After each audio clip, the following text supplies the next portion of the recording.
Welcome to this week's episode of Seeking Proof, Finding Grace. I'm your host, Ron Campbell, and this week, as with every week, I want to start off by reminding you of the most important truth in the entire universe.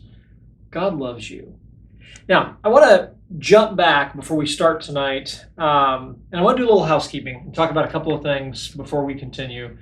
And we are going to wrap up our journey looking at how we arrived at us, how we came to this point of life from lifelessness. And I want to talk a little bit about a couple of episodes and where we started. Back in January of this year, it's October, I can't believe it's been that long ago, we started this journey looking at the question of how did life originate, how did we get here?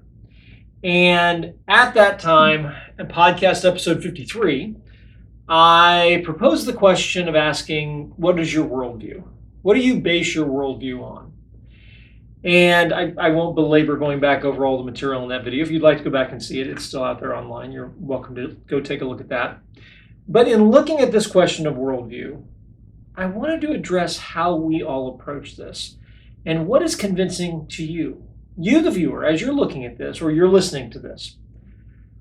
What is it that you base your worldview on? What is it that is the driving force behind that? And I think specifically we could narrow that down a little bit to this question of how did we get here? I think there are obviously two primary competing theories, and everything else falls into one of those two theories in one form or another.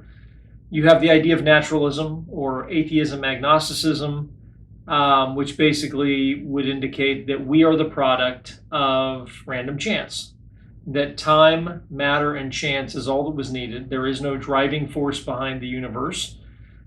Some people would argue for necessity as being a cause of how we got here. I think ultimately speaking, options that favor necessity ultimately get into problems because eventually you start sneaking intelligence into the question and we start blurring the line between the idea of true naturalism and an intelligent guiding force, which would be option number two.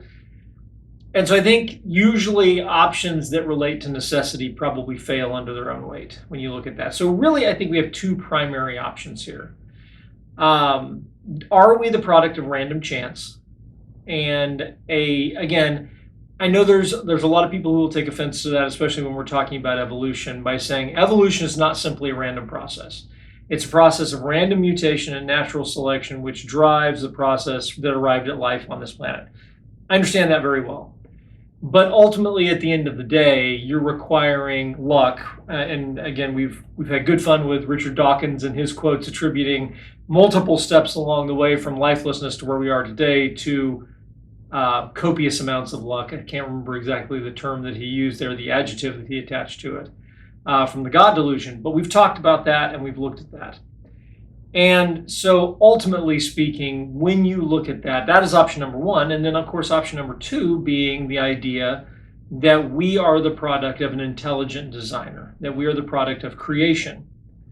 And as we've taken this journey, I want to go all the way back to the very beginning. What we've said along the way was that it is the weight of the evidence where we will find our answer. And not in any one particular episode, although I think you can find episodes where you could point to conclusions that we've drawn and said there seems to be, the clear fingerprint of intelligence. But how do we look at that and what do we do with that? So I want to start with a story today and talk about how we approach this, because my wife and I recently had a chance to stay at a hotel that was themed around Casablanca, around Morocco, and they actually had a room with the movie Casablanca playing on a DVD player in this room all day long, 24/7.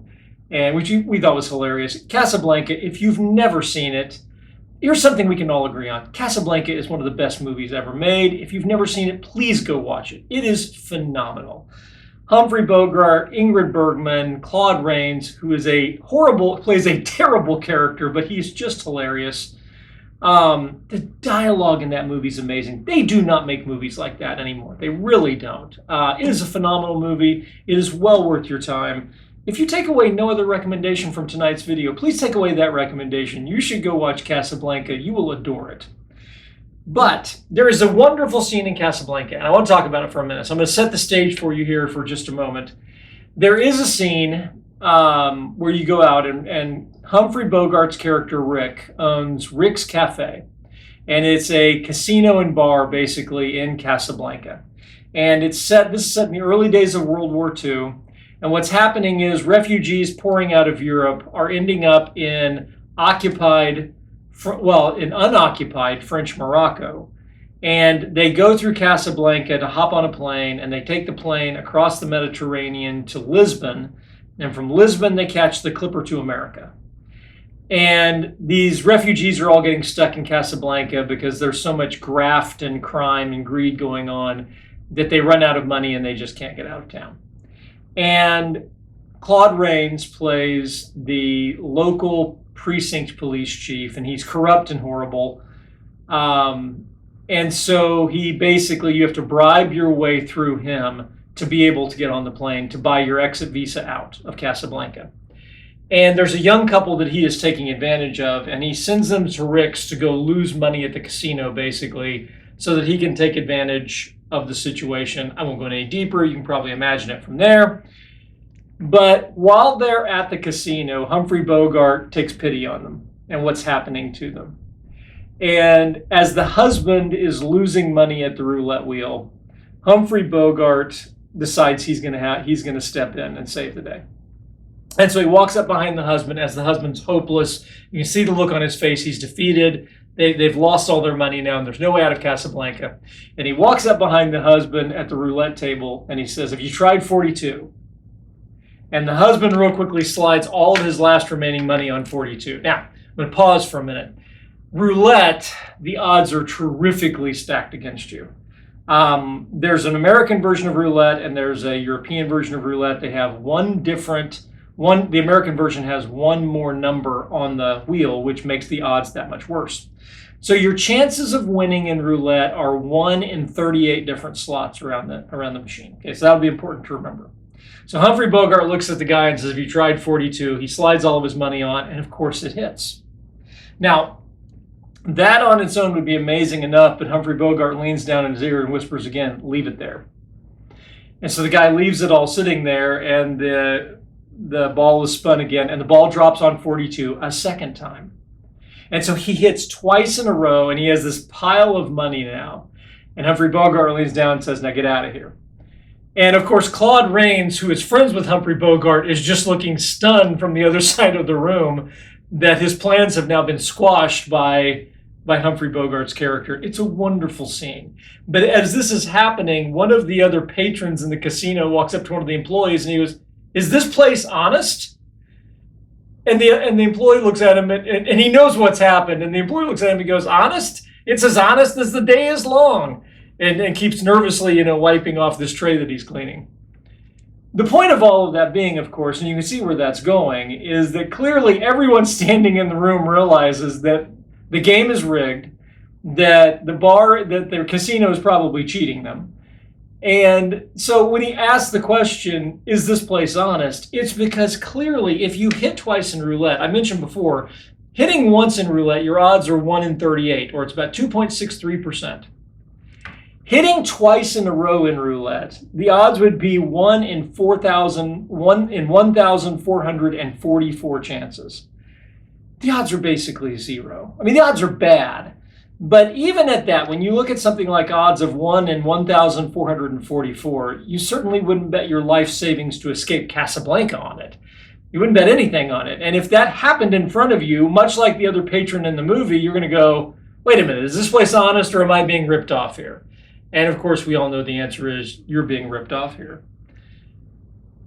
There's the point in all of this as we're looking at it, whether you're talking about something like roulette where you know you're being cheated, or something where you know you're being cheated in a situation like that, apologies, or something like the lottery where the odds are just terrifically bad. The lottery, the odds of you winning the lottery, we've talked about this in prior episodes, like 1 in 300 million. I mean, it's just ridiculously terrible odds, but somebody does win many times. Not every time. It's how the lottery grows up to be, 100 million or $1 billion, is because nobody, there are weeks where nobody wins, and so the money, piles up. When you look at that, in the real world, would any of us actually live our lives betting on the lottery? No. None of us would live our lives betting on the lottery. You would go hungry very quickly. None of us would live, well, none of us would stay in a casino where we watch somebody win at roulette twice in a row after the owner of the casino leaned in and whispered something in their ear. You're going to recognize the game is rigged and you're going to leave.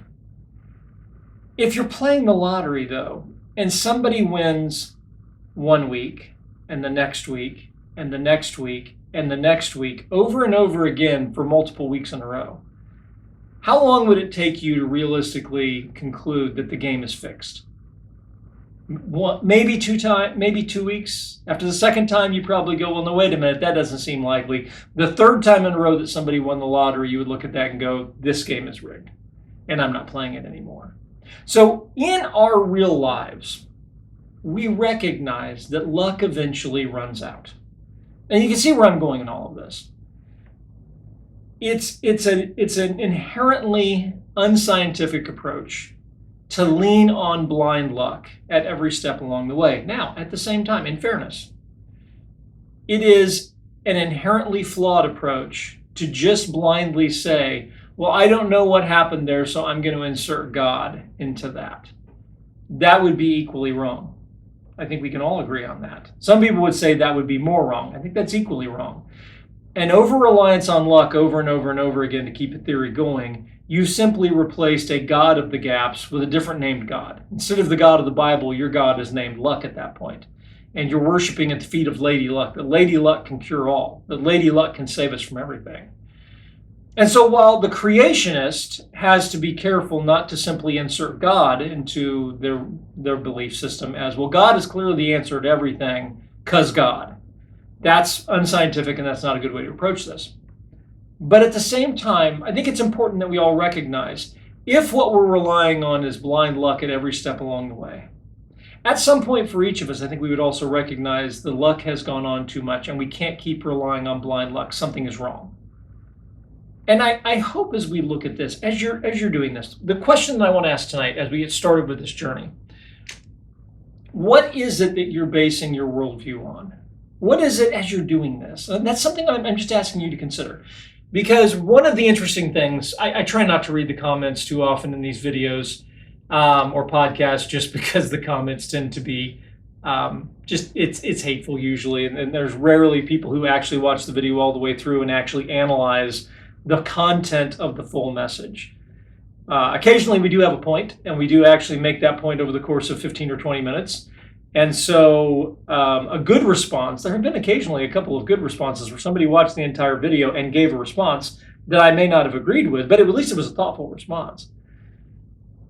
As you look at this, if you're a first-time viewer, one of the things I want to encourage you to do is this, or if you've been watching for a while, ask yourself the question, what is it that I'm basing my worldview on? Because I think we get into trouble when we look at this question of were we created or did we evolve? There's this idea that has developed in the last 150 years, which ironically is the exact opposite thing that Darwin found 165 years ago when he released his theory and even talked about it in his book. This idea has become that science means applied naturalism. That to be scientific, one has to, by definition, apply naturalism to everything, and anything that is not a naturalist explanation is not real science. And I would challenge that opinion because from an atheistic perspective, if you consider yourself to be an atheist, to rule out a creator in the universe, in the journey to arrive at us, you have to be able to put on the table things that you simply can't do. It is, I would argue, impossible to prove that a creator does not exist. And as such, we cannot assume that the only definition of science can be science means applied naturalism. That's a philosophical statement, not a scientific statement. And we can't go there. And so I think we have to be careful, number one, of excluding other possibilities simply because science means applied naturalism. The second thing we have to avoid, and we've been addressing this here in the last few episodes, we have to avoid this idea that evolution is settled science and cannot be questioned. And over and over and over again, I see it in the comments, I see it in the attitude in the comments. You can't question evolution. Why? We've done, if you look, for example, at the field of physics, we've done nothing for the last 125 years, especially ever since Einstein's theory of relativity, and even before that. All we've done is question the area of physics. And oh my goodness, the discoveries that we've made scientifically have just utterly transformed the way we look at the universe. But no one would ever say physics is settled science. There are certainly areas of physics that we can look at and say, well, clearly this appears to be what the evidence points to, and we can draw conclusions from that. But we would never say this field of science is fully settled, and yet we find that attitude pervasive when we look at evolution. So as we start to reach into our pocket this week and we start to pull out these conclusions that we've reached over the last few years and look at this journey that we've been taking, because again, the strength lies in the journey. The strength of the conclusion lies in the journey, not in any one given episode that we've had. When you look at the strength of the argument and the journey that we've taken from nothing to where we are today, I will contend, and we'll put the evidence on the table over the weeks upcoming, I will contend that the evidence clearly points to the fingerprint of a creator. Not because, well, naturalism doesn't have a good answer, therefore I'm going to insert God in as an alternative. Not for that reason at all. But because as we look at these decision points along the way, what you see is, in our experience, the hand of an intelligent creator, programmer, engineer, whatever it might be, at every step along the way, when we recognize things like this in our own lives, in our own experience, we recognize the fingerprint of intelligence. Take, for example, the information that we find in DNA. The information that we find encoded into DNA. Bill Gates, I've thrown Bill Gates' quote out before when we were talking about this. The most complex computer code ever discovered is the DNA inside of us that makes up you and I.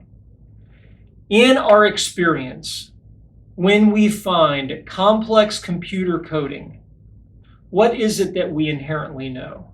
Is that the product of random chance, or is that the product of intelligence? And I think 100% of the time what we would say is, our experience tells us that computer coding is always the product of an intelligent mind.